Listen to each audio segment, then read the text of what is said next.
प्यारे दोस्तों, एक जमाने में गरीब लकड़हारा जंगल के करीब रहता था। वो रोज जंगल में जाता था और लकड़ियां काट कर उसे शहर में ले जाकर बेच दिया करता था। इस सोच के साथ जमीन भी खोदता था कि कभी शायद उसमें से उसे खजाना मिल जाए और उसकी जिंदगी संवर जाए। इसी उम्मीद के साथ वो रोजाना अपने साथ जंगल में बेलचा और कुल्हाड़ी भी लेकर जाया करता था।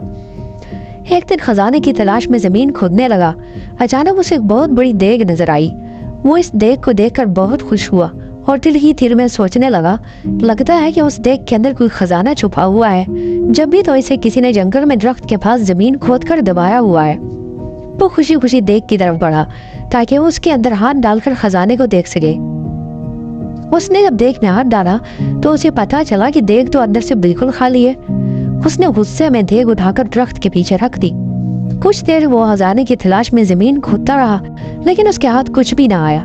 उसने गुस्से में कुल्हाड़ी उठाकर दरख्त के पास फेंक दी और थक हार कर दरख्त के करीब बैठ गया। अचानक उसकी नजर देग पर पड़ी। उसने देखा कि वो कुल्हाड़ी उस देग में जाकर गिरी थी और अब उस देग में 100 कुल्हाड़ियां मौजूद है। वो उन कुल्हाड़ियों को देखकर बहुत हैरान हुआ। साथ ही उसे ये भी समझ में आ गया कि ये देग कोई आम सी देग नहीं है, बल्कि ये तो एक जादुई देग है। जब भी तो इसकी एक कुल्हाड़ी 100 में तब्दील हो गई है।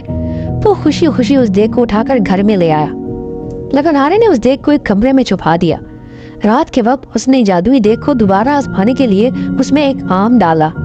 थोड़ी देर के बाद उसने देखा कि देग में 100 आम मौजूद है। अब तो उसका यकीन पुख्ता हो गया कि ये वाकई कोई जादुई देग है। वो इस देग से सोने के सिक्के निकालकर उन्हें बेचता रहा और अमीर हो गया। अमीर होने के बाद वो दूसरे गरीबों की मदद भी करता रहा। उसके पास अगर कोई गरीब शख्स आता था तो वो कभी उसे खाली हाथ नहीं लौटाता था। यही वजह है कि वो मुल्क में अपनी सखावत की वजह से मशहूर हो गया। उसके अचानक अमीर हो जाने और जादुई देग की कहानी हर जगह पर फैल गई। उस मुल्क के बादशाह के पास भी उस जादुई देग की खबर पहुंची। बादशाह बहुत लालची था। उसके पास अपना बहुत सारा खजाना मौजूद था। इसके बावजूद उसे मजीद खजाने की हवस थी। उसने सोचा कि ये देग अगर उसे मिल जाए तो उसके खजाने में मजीद इजाफा हो जाएगा और उसका खजाना 100% बढ़ जाएगा।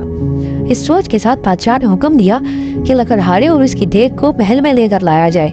खादिम गए, बादशाह के हुक्म की तामील हुई और लकड़हारे को देग समेत पकड़कर महल में ले आए। लकड़हारे ने बादशाह से वो देग ले ली। उसका मुआयना करने लगा।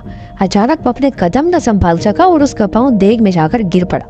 अब जादुई देग की वजह से वहां से 100 बादशाह निकल आए।